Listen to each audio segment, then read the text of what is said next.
Barry, what is going on? We have been on a lot of Oh my airplanes. God. Oh my Here's my God. airplane. So many airplanes. Yo, what's So going many on? airplanes. We're back. We're Yeah, back. we're back. We're We back. took a week off. It was amazing. We did. Yeah. We did. As all y'all know, we like took off last Friday, because it was a national holiday to all who observe, which is basically everyone on this call. And Leslie Kirk got married, so she's officially married. We had lots of fun. It was great. So now it's back to the future. She's back to like real life. Everybody's very excited. So that's great, because she like basically runs in Senna. So it was great to have the person running things back.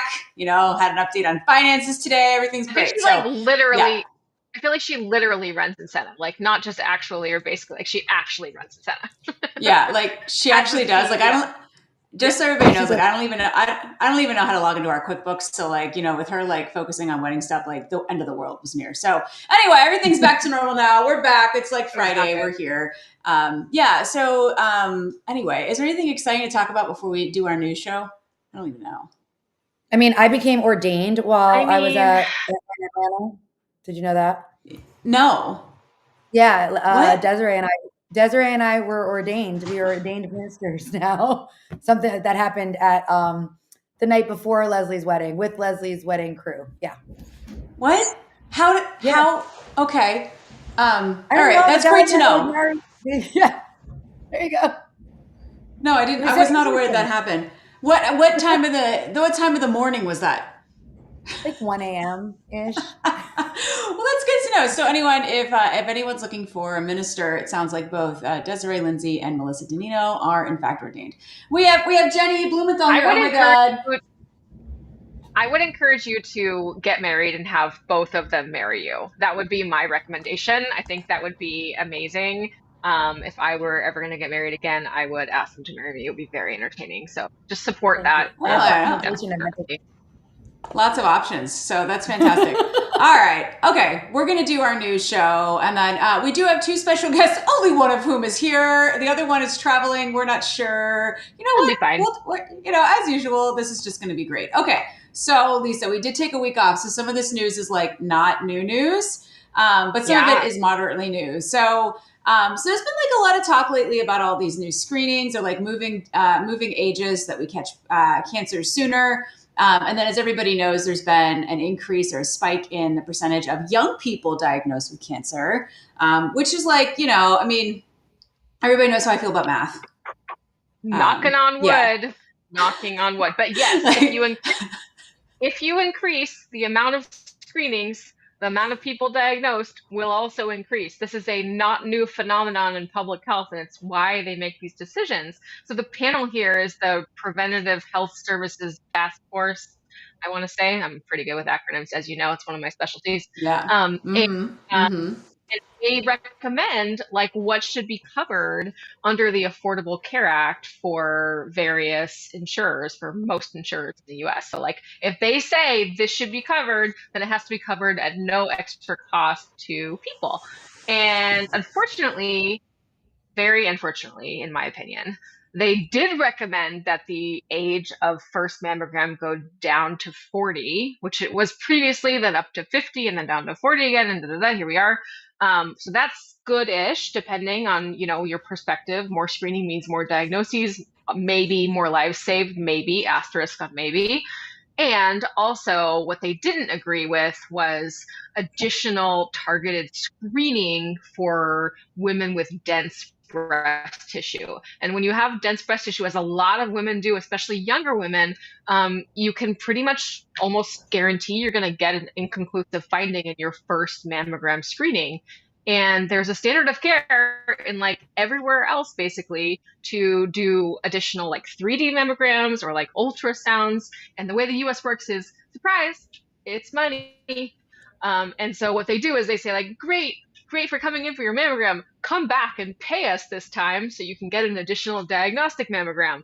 And so in this case, the Preventative Health Service Task Force could have made a decision that would have reduced costs on women with dense breast tissue, but they decided not to. So big Well, win why would you do for that? probably weird. So weird. Super weird. I know, it's so strange. So that's my It's rant like, today. I already ranted yeah. about this before. Whatever. Glad. Yeah, I don't know. This kind of stuff Come on, bothers me guys. because again, like, we finally sort of moderately, maybe depending on the day of the week, care about women, sort of sometimes. But yeah, this is like kind of bogus because like, listen, y'all, like Lisa's saying, like a lot of women in the younger category now have dense breasts and they require ultrasounds. And like there's actually a high percentage of them that require biopsy potentially unnecessarily as well. So I don't know how we feel about this. I don't know. Well, we have some personal experience with this as well. Yeah, so a lot of places now have like 3D mammogram technology anyway, and they use it for screening as well. So you're like, okay, cool, like problem solved. Nope, because they like basically just their protocols are like, well, that was a screening mammogram.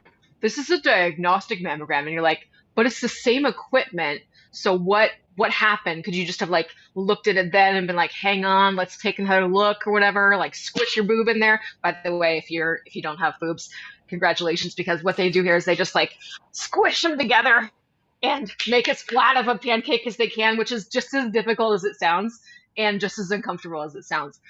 So congratulations again. But basically, like, as far as we can tell, looking at like my EOB, the Marin Breast Health, thanks guys, just like charged me twice for the same thing. And I have an insider like Awesome. view into this because my husband is an expert in CT and MRI and worked for a long time in the What? space. And he's like, yeah, that's the same thing. Like they just literally just like did the same thing again. Cool. What a scam. Well, you know how I feel about upcoding and related practices. So that sounds fantastic. Well, it sounds great. I look forward to seeing the news article that comes out in a few months or a year that says an even higher percentage of people diagnosed or like potentially needing follow-up care or follow-up procedures to diagnose cancer are not getting it. I am looking forward to that article. Can't and then I can afford say, it because it costs $1 yeah, billion, like, and most people have high listen, deductible health plans. The end.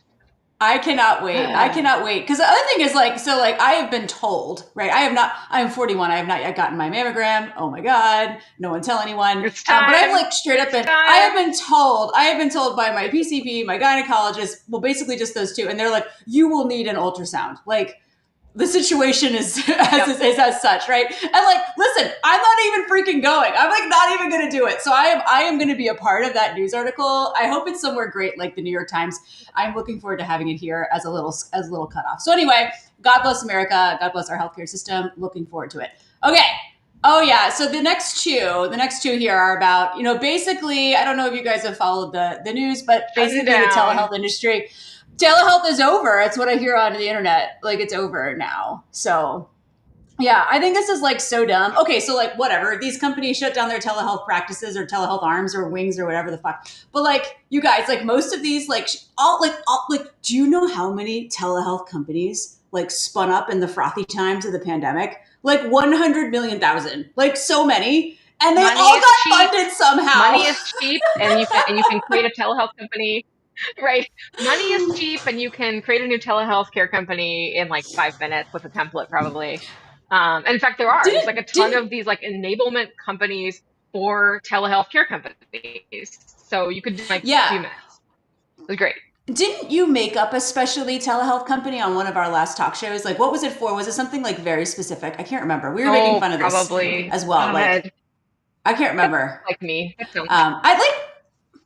Like y'all, any of you who are writing stupid bullshit on the internet about how like telehealth is Optum, and I think maybe my internet is janking out. Sorry, can you hear me? That's all right. I can hear you. Yes. Yeah, we were overlapping, but keep going. Tell me more. Okay. Fantastic. So what I heard about Optum was that their telehealth business was bad. Like that, and this is just me paraphrasing. So sorry if this was your baby and you're very sad about it, but I heard that it was just like not good. Like the deployment wasn't good. The technology wasn't great. It didn't work very well. So there's people are saying like telehealth and virtual care still should exist, but like some of these attempts were just not very good. That was the summary I read. Yeah, that's what I read too. I also read we didn't even have to read it. Like, I feel like so many dumb ideas got funded. And I know that this is Optum's own thing. They have 100 gajillion dollars as well. Like they're fine. Like as we talked about in our last show, United Healthcare both lost a shit ton of money and made a shit ton of money, and somehow made a shit ton of money despite losing a shit ton of money, and also leaking a third of America's health data to the hackers. So like everything's fine. Like I feel, and Optum, as you all know, part of that conglomerate. So like, I think they're fine. This sounds like they just realized that they weren't making any money and shut it down because it wasn't any good. And then the Walmart thing, y'all, like, it's This just was like one of those yikes. healthcare is hard stories. Like, I'm just so over like Yeah. all the dumb stuff on the internet. Like, well, what do you think about this? Because this is actually like, this is a retail healthcare. This is like yet another retail healthcare story in addition to a telehealth story. Well, I mean, Sort of. we have Walgreens having trouble with retail health, you have CVS having trouble with retail health, and now Walmart, probably, the best capitalized of any of those companies. Just like, I mean, this is such a bummer. I think Walmart Health was actually providing really important care access in different communities that didn't have access. I don't love retail health, as you may have gathered from my various rantings, but like, I think that this one is actually just really kind of sad. My understanding is that they tried so many times, like in so many different ways, to get involved in care delivery, and this was like their biggest attempt, and it just didn't work out. Healthcare is hard. This is really just that, like, healthcare is hard. Like, when Yeah. you shouldn't go into Healthcare's it and hard. think you're gonna make $1 billion, or that you like magically know the secret that nobody else knows. Yeah, the other, I don't know exactly how I feel about this, but like the majority of like primary care is actually delivered through like urgent care these days. So, I just have feelings in general about retail healthcare. But that's fine. We can Really. talk about that later. I was But rooting. we do. You're always rooting for Oh, him. oh, I'm like, I was rooting for Walmart Health because if you think about it, they're in places, you drive through parts of America and there's like it's basically like one road and there's Walmart. So I was rooting for Walmart. Like I thought this that's was what I'm well, saying, Jenny. That's I what well, it thought yeah, was. It's like like, they're in places where nobody else is. yeah. I can tell you yeah, lots of weird places that I've driven and I'm like, oh, there's a Walmart. Like it's a center of care. People come, they hold it movies. is. They literally will put up a outdoor movie screen and let people come and watch movies in their parking lots. Like I was rooting for Oh Walmart my on this God. one. I hope Perfect. they try again later.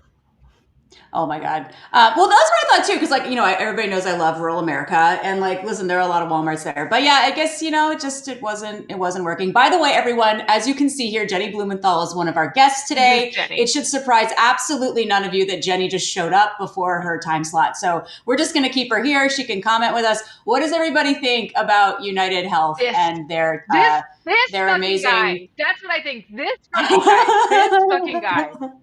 What a bunch of nonsense. I am sorry, Mr. Whitty. Like, he did not just piss me off, he pissed off a lot of people.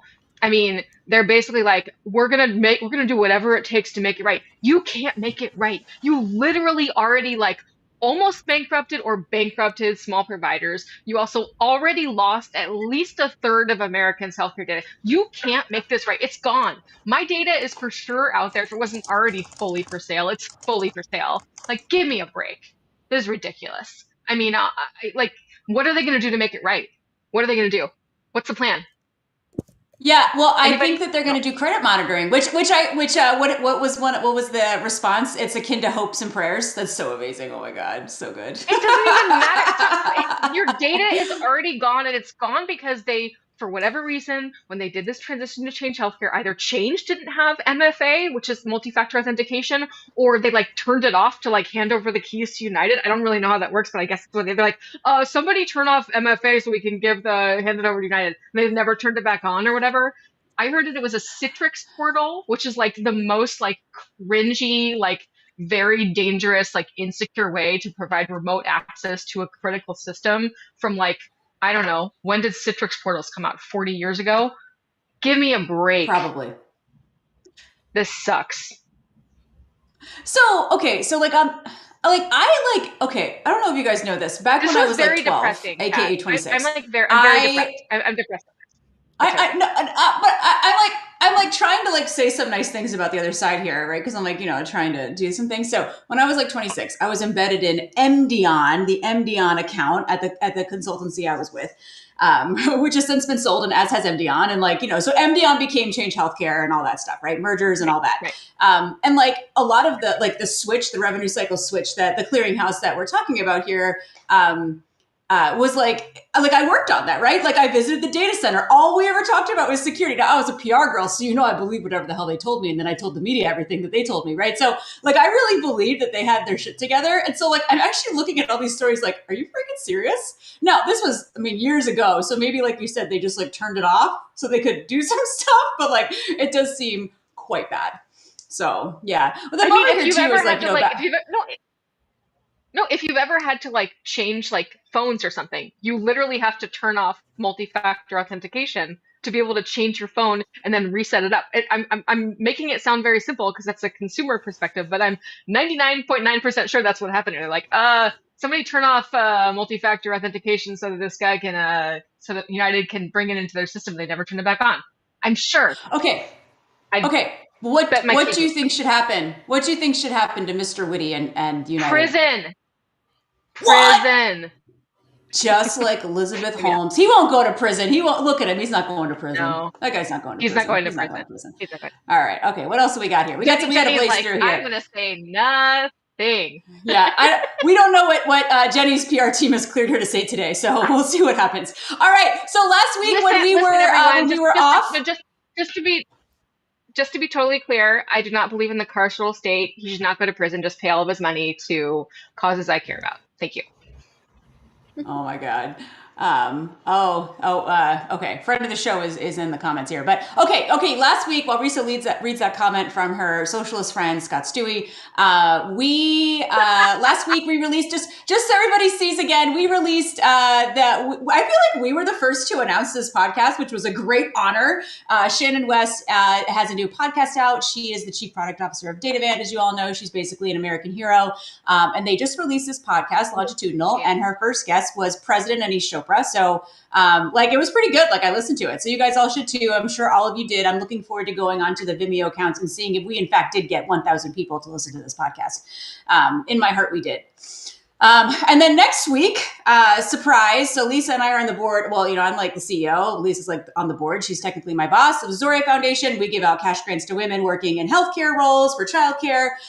Next week, we are announcing, well, I'm announcing now, but we're announcing a fundraiser for next week that we are giving out everybody knows we give out 1 month, one-time grants. So we send out cash to these moms, right? Keeping them going. It's only covering 1 month of childcare, and honestly, only if you're in a Midwest state, it's $1,000. Last time I checked, New York City childcare was not $1,000 a month. But next week, we are announcing 4 full-year scholarships. So very excited. We have a corporate sponsor who has put some money in. We've all put some money in. There's money, and we are going to hopefully really change some people's lives. And we are trying to raise enough money for 1 additional full-year one. So you guys will see me all over the freaking LinkedIn, begging you for money. Look forward to my text messages. They are coming. What else we got here? Oh yeah, Lisa and I were going to speak at this Young Health Leaders Summit. Lisa, they didn't send me your picture yet, so we still got freaking Steph in here. We're both speaking at this conference, and the Health Tech Talk Show is doing a live show on Thursday. And sad for you all, Melissa has already selected the guests that we're going to have on that show, but they're going to be basically amazing. And then we are going to Health Europe. What? Oh my God! So we're going to probably do a few shows there. We haven't figured it out. You guys, we just figured everything out there. Okay. All right. So Jenny's already here. We're going to do, since Jenny already showed up and Jennifer Erickson just showed up a little bit, we are going to start with Jenny. Oh, wrong one. There's so many Jennys. Jenny Blumenthal, Jennifer Blumenthal. Actually, Jenny, we just call you Jenny. I don't even know, what do you even prefer? Is this Catherine and Kate Middleton where no one has ever said what your preferred name is? I introduce myself as Jennifer, but most people call me Jenny. So you can call me Jenny. Okay, so everybody knows Jenny. She's I don't know, everybody's best interoperability friend, and she's going to introduce herself, and then we don't know what she's going to talk about, but I have some ideas. Okay, I'm ready for this. Fearless advocate.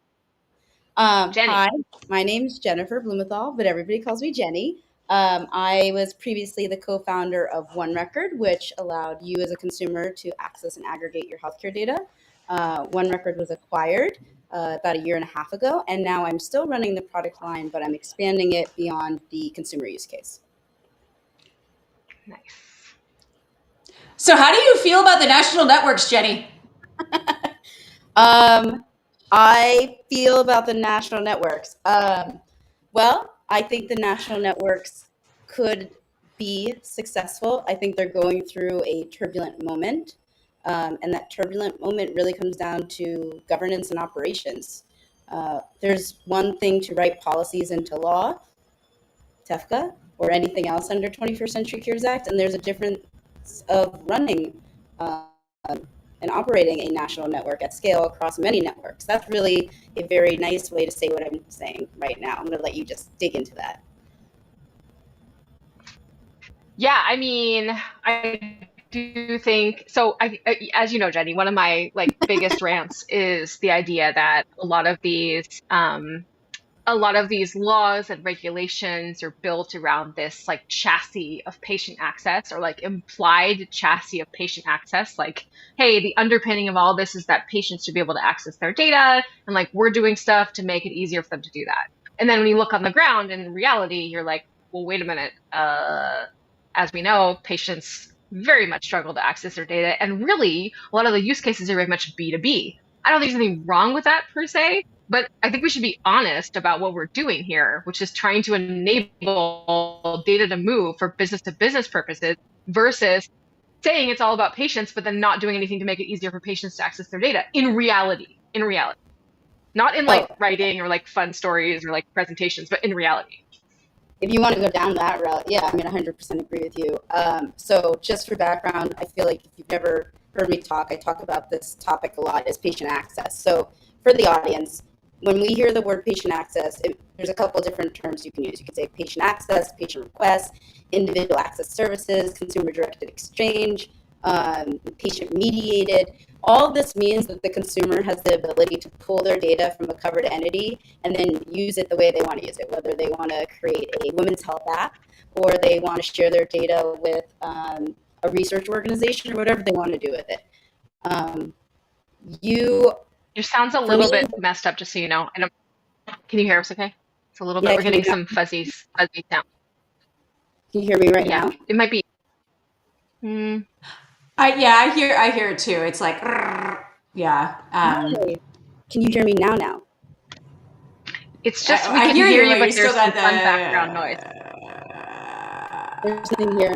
I'm alone by myself. Okay, you want me to put in some headphones? Yes. Yeah, put in some headphones. Go for it. That might help. Go for it. Do you need a minute, because we can switch to the other Jennifer on our show. I will get my headphones right there. There are so many of us. There are so many Jennifers. Oh my gosh, these are very different Jennifers. So while Jenny, we're gonna call her Jenny, is looking for these headphones, I will just say, I've heard about Jenny for years and years, blah blah blah. We adjacently bumped into each other here and there. Okay, Jenny's really fun, and she is the bowling ball on fire that I've needed in my life, and I just really appreciate it. The bowling ball on fire. Yeah, it's really great. Every time I'm thinking something, I appreciate it, right? Yeah, I feel like people always tell me oh, you just say what everybody's thinking. I feel like Jenny says and continues to say what everybody's thinking. So, all right, Jenny, talk to us. Okay, this is the problem with patient access. So the promise was you can get your data from national networks. There are 3 main national networks that people think of: Carequality, Commonwealth, eHealth Exchange. And the promise was also you can get your data directly from an EHR through a FHIR API. Or you could get your data through a state HIE. Every single route has an issue. They have a authorization issue. So how do you prove who you are? They have some technical issues on how you know who the person is, patient matching. And then they have some issues on just actually enabling third-party applications or consumers to get their data. So I'm going to break it down for you. I like to think about patient access in 3 ways. There's the HIPAA auth form. I'm filling it out to my medical records department at my hospital or provider's office, and they're giving me my records. There is the portal workflow, OAuth workflow. So I log into my patient portal, get my data, or I go through an OAuth workflow and I pull my data through an API into a third-party application of my choice. And then there's this concept of how do you prove who you are remotely with maybe state HIEs or these national networks. And this is the one that I find super annoying, because this one is supposed to be, I can go through a remote identity proofing event, a selfie, some sort of other strong ID like a passport or a driver's license, and then that verified demographics can be passed in a query to the data source gateway on the other side and say, yes, we have Jennifer Blumenthal's data, and release it. What happens is nobody responds to that. So what you find are people trying to find this gray area or workarounds to access patient data under other purposes of use, namely treatment. And so we're not any closer to giving consumers access to their data through the national networks, or there are some state HIEs moving forward, but not all states. And so it's a question of like, who's going to get there first in my mind. I'm more optimistic the states are going to get there first and not the national networks. And the reason I don't think the national networks are going to get there first is because it's not mandatory that you respond to patient requests right now. And even under TEFCA, it's mandatory you be able to enable individual access services, but there's going to be ways for people to opt out at the participant level. So right now, I'm a little doomsday about it. It's a little depressing. Yeah, I mean,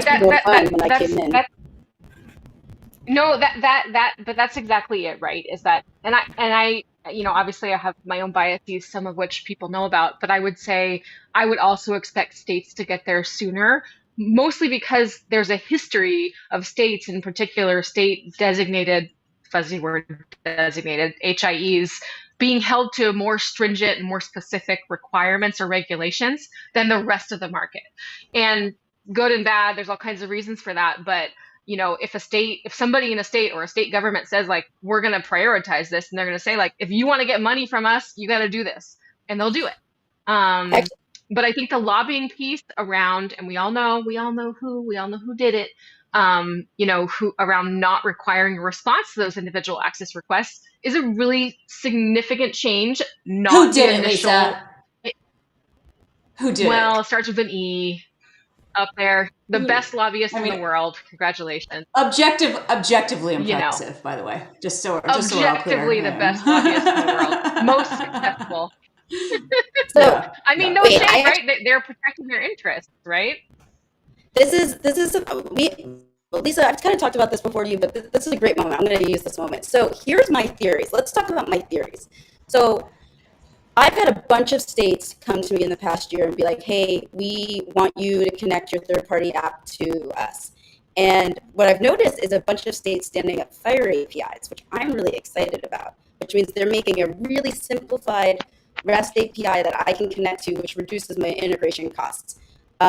So that's why I'm more optimistic the states are going to get there, because they are thinking about their infrastructure overall. They're reinvesting in their infrastructure, and they have a different data model, don't they? The way I've always understood an HIE is that provider organizations opt into whatever this hub-like structure is, and they're pushing their data, and they have different almost contracts with their the people who participate within the state HIE, which actually, instead of if the wrong data is released to the wrong person, it's not at the provider level who is not authorized disclosure, but it's actually at HIE level, but they're protected in some ways. And because they're named actors under the law for information blocking, they have to release the data. Did I just make all that up, or did I just nail it? You didn't make it up. You did not make it up.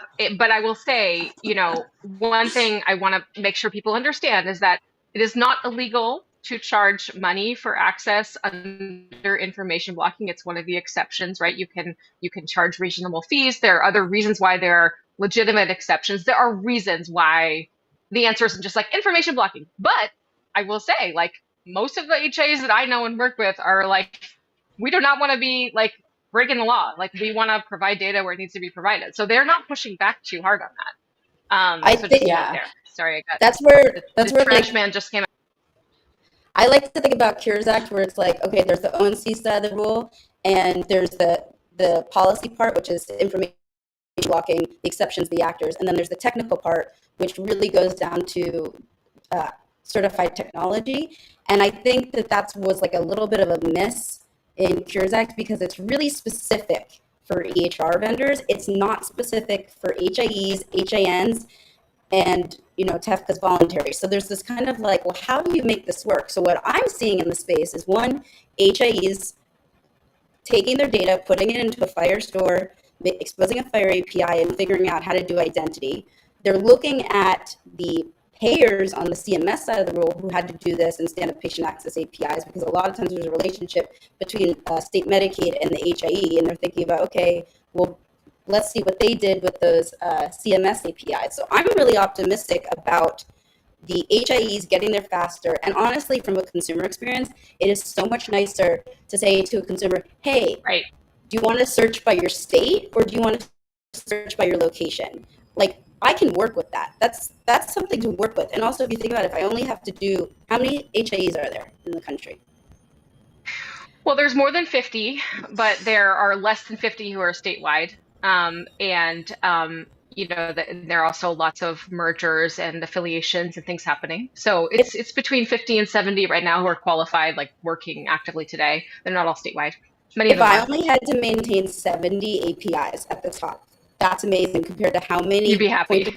Yeah. Oh my God. Yeah. I have over 1,000 direct integrations right now if I want to get full coverage for someone to find all their healthcare data. This is a good example. I love using UPMC. I love UPMC. This is not a diss to you. But UPMC has almost every EHR vendor under the hood. So if you just want to get your data from UPMC, you have to authenticate against each different FHIR server tied to those facilities' EHR instances.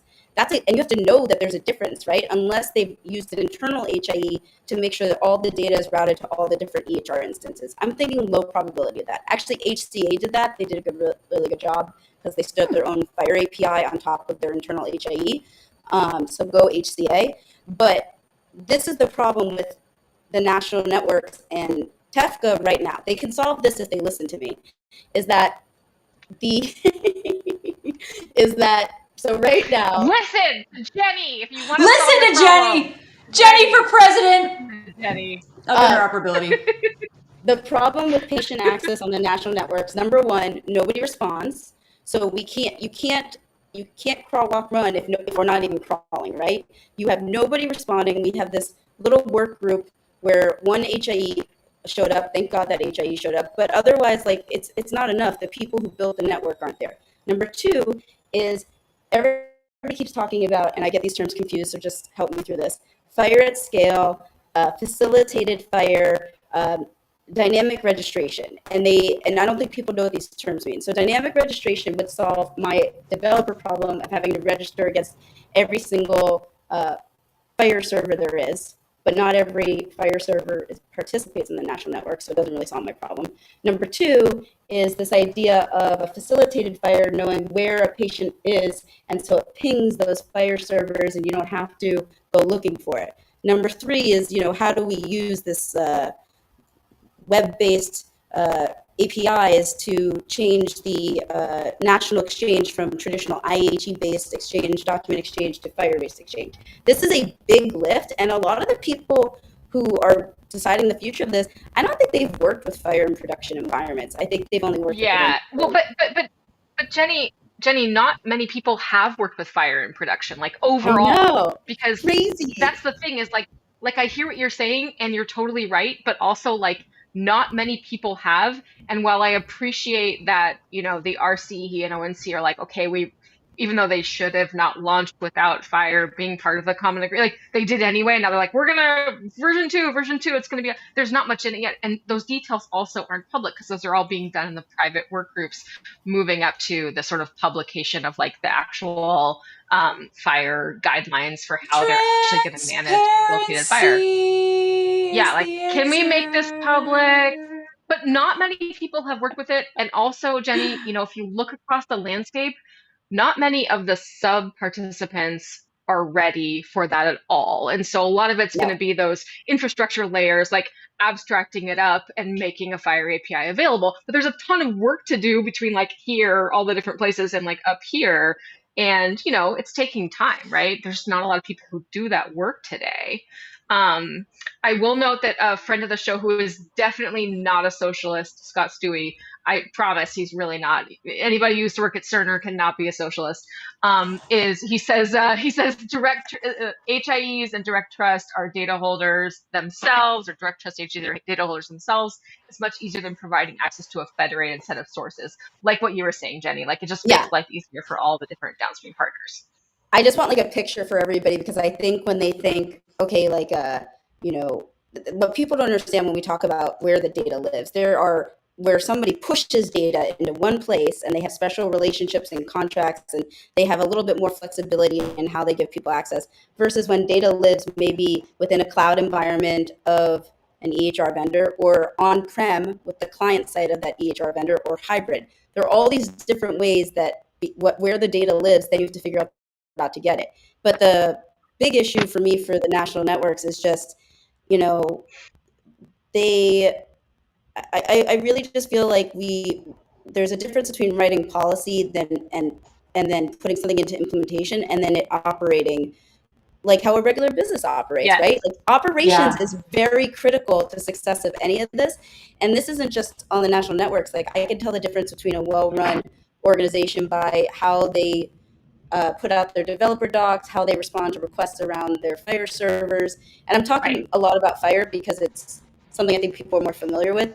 Patients should be able to access their data through document-based query exchange, but that's not the case today. My soapbox can pause. Yeah. Okay. I think that was almost that was a good one. Yeah. So I mean, like there's a lot of stuff out there.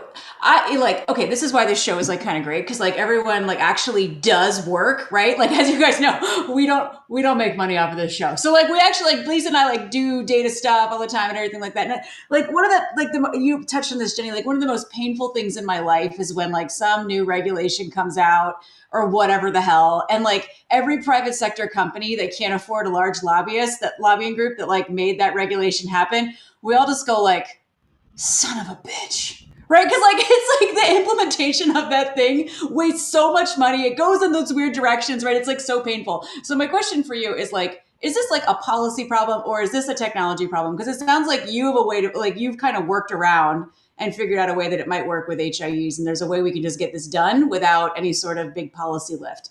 Is that a correct assumption, or do you still think we need big policy? I think I have technology solutions. Can you hear me better now? I'm being told I'm crackly. You've been crackly the whole time. We're just here for it. Yeah, we're here for it.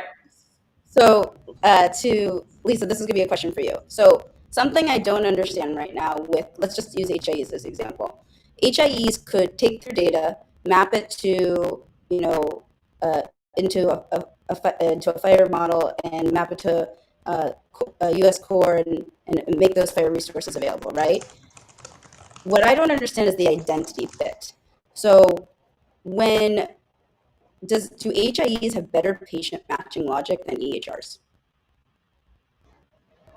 I think so. I would say so. That's part of their business. It's like a core functionality that they have to have. They are bringing in data from various services, multiple EHRs, multiple systems, and they have to be able to have better patient matching and deduplication than a basic EHR system or even a fancy EHR system has. So right now, like to me, the patient matching logic out there that you could either license from a third-party vendor like Verado or anything like that, Yep. Have we reached the ceiling of how far patient matching could go without identity being improved in other places? We're pretty close. I mean, there's lots of work that these entities can do at their individual level to improve patient matching. But in terms of the technology, right, I'm sure that Verado and all these other organizations or companies that still exist are doing more and more machine learning to help improve it. But there's like we're getting there, right? There's a ceiling without unified patient identification across the country. That means like a number. So I don't think we have a technology problem. I think if people invested more into patient matching, we could get to a higher level, and then it reduces the risk of exposing the wrong Lisa Barre to the wrong person. Totally. But that's money. That's money, and where's the money to? Who's going to pay for that? Who's paying for that? Right? Nobody. This is money. Yeah. So I don't think it's policy. I actually think invest in what we have to move it forward. And everybody says patient matching is the issue because it's not the identity verification, it's not how you request data, it's not the trust around, knowing who the entities are in the network. It's the, can we trust, like when we return the matches, if we return 50 Lisa Baris, which Lisa Bari is it? And is the matching requirements on the data holder side, so like the EHR side or the HIE side or the QHIN side or the HIN side, or is the responsibility on the requester side? And when it's a patient requesting, because it's not covered by HIPAA, that's where it breaks down, because it could be an unauthorized disclosure, right? So Yep, definitely. Well, yep. Yeah, and we have to tell the difference between Lisa Bari and Lisa Bari. I mean, there's like a lot of. Did I say it both wrong both ways? I don't know. I don't know. Okay. There's well, another Jenny, one. so There's two of us in the U.S. More than two. There's at least one other. Y'all, and by the way, I get her emails. That lady. We're going to take a hard right turn here and talk about the organ donation system, which I know is quite different than our current topic. So, Jenny, leave our audience with like one exciting thing to do to save America and patient access. Ooh! Everybody go through a remote identity proofing event and see if you can get through, and then tell me. Nice. Okay, we'll put that in the show notes for tomorrow when we do the recap. All right, Jenny, you're the best. Awesome. Okay, thanks for joining us. Go fix your headphones. Okay. All right, you guys. So this is Jennifer Erickson. I met her at a dinner in the great District of Columbia. And I was like, she kind of blew my mind for a lot of reasons. First, she was hilarious. But second, she talked about the organ donation system, which is something I do not ever think about and now terrifies me. So I know we posted an NPR interview that Jennifer had done recently. I don't know how many of you actually looked at it before the show, but it kind of made me want to throw up, and I'm a little terrified. So welcome, Jennifer. Please introduce yourself and terrify our audience for us as well. Happy Friday, everyone. I'm Jennifer Erickson. Thank you so much for shining a spotlight on the nation's organ donation system. I am a senior fellow at the Federation of American Scientists, and working to expose but ultimately fix corruption and inefficiencies, a lot of which are tech related, in organ donation. And it's funny, Kat, you mentioned the NPR show, because I was in NPR with Scott Simon, who isn't an intentional name drop. Never met him before. I'd always just listened to him when I'm driving around on the weekends. And he's so lovely and avuncular. And he before we went on air, he said, avuncular. He said, I remember a show I did on organ donation. It was one of the most heartwarming shows I've ever done. And I was thinking, this isn't going to be that. Not this one, buddy. He actually because it was a pre-record, stopped the mic and was like, what? And then he would come. Oh no. Yeah. So it's rough. The quick table set is we've got 100,000 Americans on the organ waiting list. 33 of them die every day, disproportionately people of color and rural Americans. And most of that death is unnecessary. The problem is not that Americans are not generous. 95% of us support organ donation. It literally polls higher than puppies and ice cream. I checked. So Americans support organ donation, but only 1 out of every 5 organ donors has their wishes honored. So 4 out of every 5 people who think they would be an organ donor, want to be an organ donor, aren't. And so not only is that not respecting their final wishes, that is directly what's leading to that death tally of 33 of our neighbors every day. So that's what we're trying to fix. Yeah. And so, so I mean, you used pretty strong words, and you used pretty strong words when I met you too, like corruption, monopoly, all those things. And so I mean, based on the what I've seen and what I've read beyond what you've told me, that actually appears to be very true. It's like a monopoly system. There's all kinds of drama. You had some great stat in there. It's more likely that this one of these companies or this one company is going to lose an organ than an airline is, or they're more likely than an airline to lose your luggage by some outrageous amount. Tell us about that. Help us understand why this is a huge problem. Yeah. So basically, the OPOs. You know about this. I went to health policy. Lisa knows. Lisa knows everything. We all know all about the organ procurement organizations, and yes, I think your assessment, Kat, is correct. I didn't, Lisa, because my PhD is from the School of Hard Knocks, so I did not know this. So I would like to hear it again. Yeah, so Jennifer's the expert.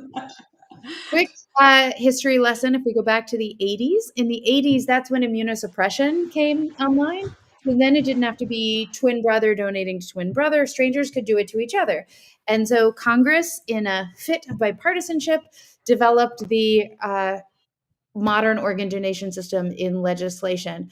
Fun fact, it was a young Al Gore and he was never young, Orrin Hatch, who were the two proponents. And none of those were printed into law. But what they were trying to do is say, again, Americans support organ donation, right? So let's be incredibly generous. But what they did was set up a system of monopolies. And they made those monopolies 100% cost reimbursed. So in other words, if those monopolies spend the money, then they pass it on to the payer. And the payer is usually Medicare, Medicaid, VA. But also private payers are getting shafted too. So private planes, artwork, all sorts of things. But basically that all happened in the 80s, and then the government sort of walked away. And if you fast forward 40 years, again, monopolies don't work. So when you get to these stats, again, 4 out of every 5 organ donors going unrecovered. Kat, the one you were talking about, UNOS, which is the national monopoly that sits on top of 55 local monopolies, UNOS is 15 times more likely to lose or damage an organ in transit than an airline is a suitcase. Literally happens every week. And horrifying for everyone, but also for you, Kat, usually in Atlanta airport. Happens Oh. Oh no. You know, No. I do. Jackson. The Aw. only time that I thought about organ donation before meeting you, Jennifer, was, I do go to the airport every week, and Delta Dash, critical organ transport, is on that sign right as you go into Terminal South. So in my mind, I was like, that's so great. Delta has this thing and they're going to fly this. But apparently, no, that's not correct. The organs do not make it. It's just a sad place where they go to die. Yeah, a lot of times they don't. And so literally last year in the United States, never mind the organs that weren't recovered from generous organ donors, more than 10,000 organs that were recovered were thrown in the trash, thrown away. Now, more than 8,000 of those were kidneys. And I know a lot of people listening to this show are probably very aware of the costs of healthcare. And kidneys are special in American healthcare. Kidney failure is the only major disease that qualifies you for Medicare absent age. So Medicare spends $36 billion a year on kidney failure, so on dialysis when kidneys aren't available. John Oliver did a show on this, and he said it's like your kidneys, and only your kidneys, are Canadian, right? So we're spending 1% of the full federal budget. That was such a good show, by the way. Strong recommend. Guy's brilliant. He nails it. But so I'm just saying we have every reason to get this right. So if you think about in the United States, by we, I mean the federal contractors that you as a taxpayer pay, they are throwing away 1 out of every 4 kidneys that are recovered. No other country does that. And so if you think of the harms there are 3 harms. First of all, to the donor family, like organ donation, you have a family saying yes, probably on the worst day of their life, right? Because their loved one died in a car crash or an overdose or some sort of trauma that means their organs were available. They made this incredibly selfless decision. Then imagine if you found out your loved one's kidney didn't make it into a deserving patient on the other side. It was left on the counter in Atlanta airport and thrown away, right? So that's the first harm. The second is that patient who's waiting. And I give that example of Atlanta airport, and it's not an abstraction. Senator Bill Cassidy from Louisiana talked about this in a recent Senate hearing where a Louisiana donor's kidney left on the counter in Atlanta didn't make it to a patient on the operating table in Duke. In North Carolina, right? And then the third harm is the taxpayer. God. Every kidney transplant that happens, I know it's wild. Every kidney transplant that happens, not only is that clearly better quality of life, longer life for that transplant patient, which is what we care about most, that saves the taxpayer $1.5 million a year in foregone each one. So you start to get into the billions saved really fast. So when I say we have every reason to fix this problem, we need to fix it for patients. We need to fix it for basic Medicare integrity, like all of the reasons. And the reason why I'm so grateful to y'all for shining a light on this is, how often do you get to say this? Congress did a great thing. Last summer, they unanimously passed legislation to break up the national monopoly that's been failing at the top of the system. And literally just yesterday, the government issued requests for proposals, RFPs, for the first time in 40 years to break up this monopoly. So now tech companies can compete to do better technology. Nice. Logistics companies will be able to compete to do better logistics. Like, we know how to do these things in the United States in 2024. It's just the federal government has never required excellence from its own contractors. It's interesting because, I mean, I'm not proud to say this, but I did have an entire cake shipped from Austria to my house a few weeks ago. And it was still edible and it was trackable the entire way.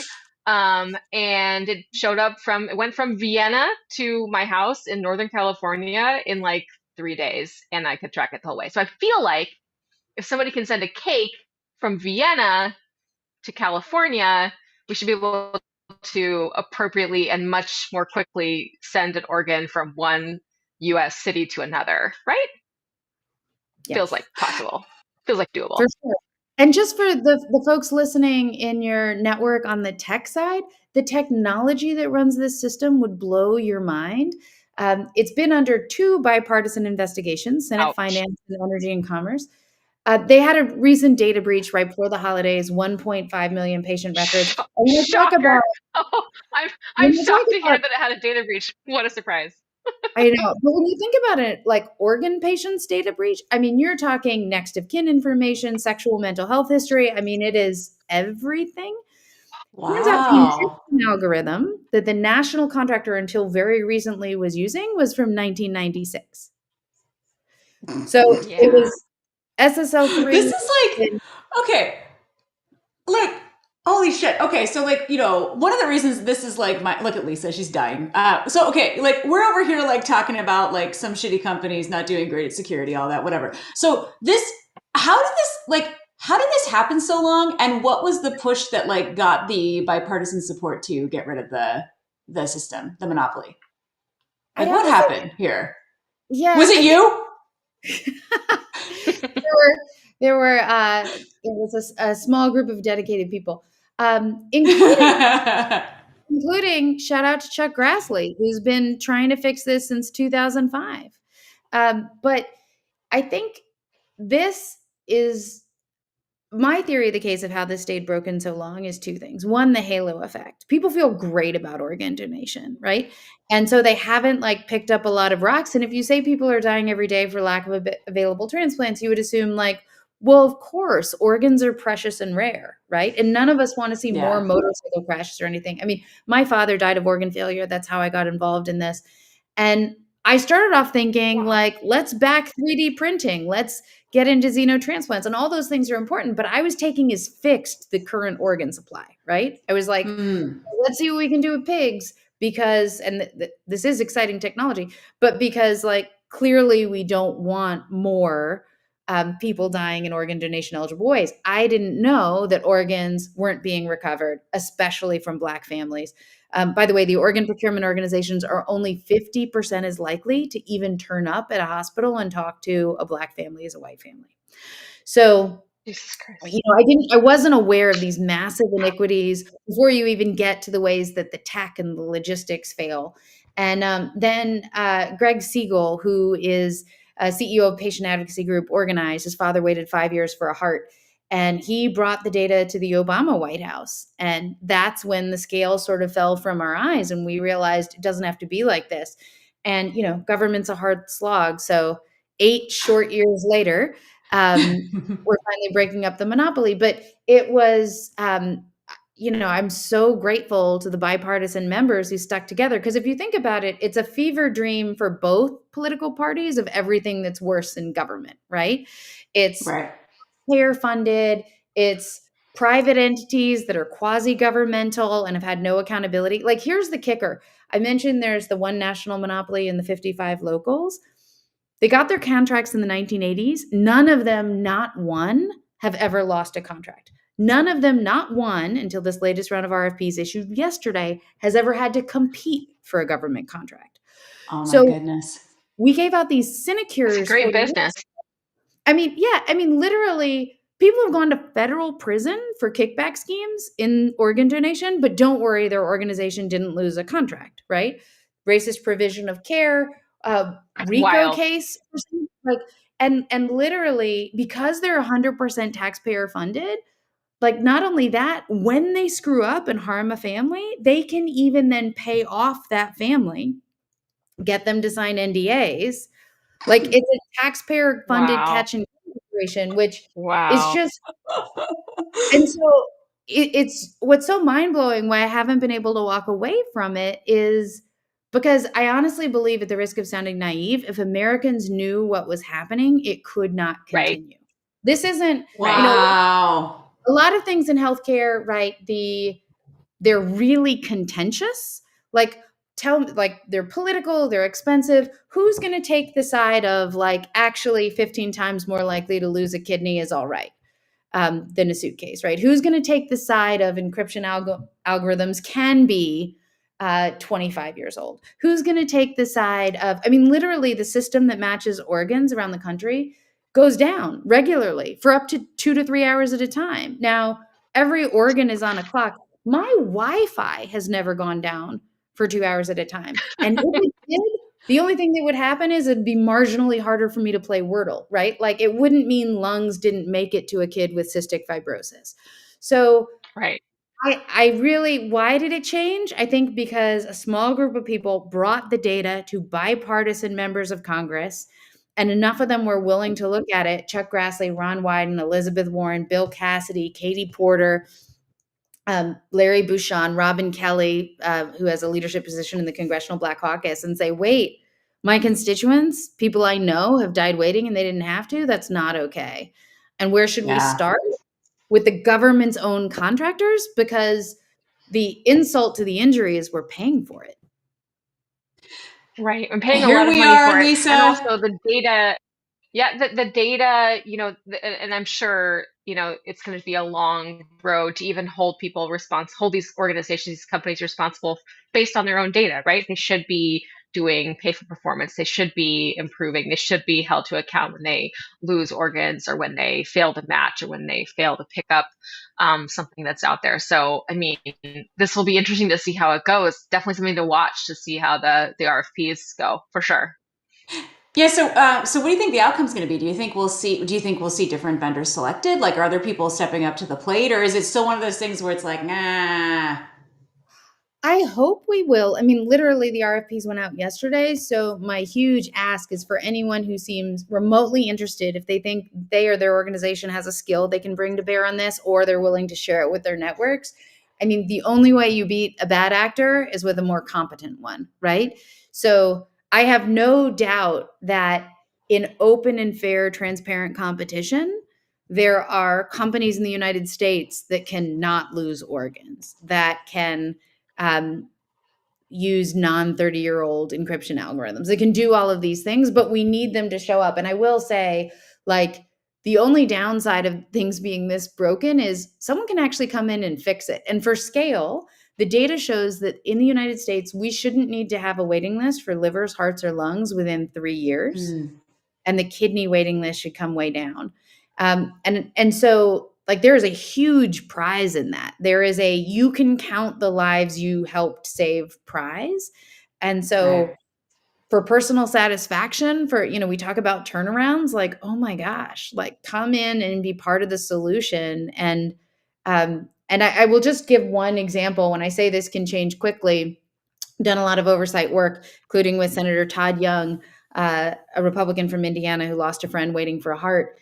And there is peer-reviewed research showing that from the time that work started, in 1 year, organ recovery in the state of Indiana went up by 44%. And it went up by Wow. 44% because the same monopoly contractor knew they were being watched. That wasn't even getting better technology and better things on the field. So Right. there are people alive because people started looking at what was happening in Indiana. And what we have to do, I know you were giving a shout out to transparency earlier on the show, is turn on the lights so that everyone's doing their job all the time. And I'm not interested in like the growth of actors that have failed to serve patients and had racist provision of care and other, like, if people are doing the job, great, keep doing the job. And some of these organ procurement organizations are. If they're not, they should be replaced by organizations who can. And what is totally clear is the monopoly at the top that's being broken up has been failing Americans for too long, but they're going to stay in place unless American companies come to the table and say, okay, logistics, I've got this. Data analysis, I've got this. Health IT, bring it to me, right? And so that's where I really hope that people turn up. Yeah. So this Awesome. is terrifying and amazing. Like, congratulations. Also, like, that is a huge win. I know you said it was an 8-year slog, but like, that's awesome. Like, this is a huge win. Other than our loyal fans, looking at those at the RFP, seeing where they can fit in, telling all their friends, what's another action people can take, right? We should keep organ donation on our licenses, I assume. Yeah. What can we do? If you're one of the 95%, yes, tell your family. And then also, like, I mean, tell your representatives that you expect more. You expect them to follow through. I mean, I don't remember if I told you this, Kat, at the dinner, but literally, and I do not expect your listeners to do this, I changed my will when I left the White House. I still hope to be an organ donor if I die in an organ donation eligible way. But I put my office mate, Doug Rand, in that he is supposed to find out if I died in an organ donation eligible way to contact the Washington Post. To Amazing. Oh my God. I will literally take my policy issue to my grave. And then there's a rider, which is my tissues are allowed to be recovered so long as the New York Times is allowed to write about who got paid for it. So I'm very detailed, but I think the answer is that, demand for the system to work. I mean, this is fixable. And I can't tell you how many people, and I'm sorry it works this way, have been at a hospital and told me later and said, like, I had to ask, my aunt was dying and I had to ask them to come. And that is a terrible burden to put on families.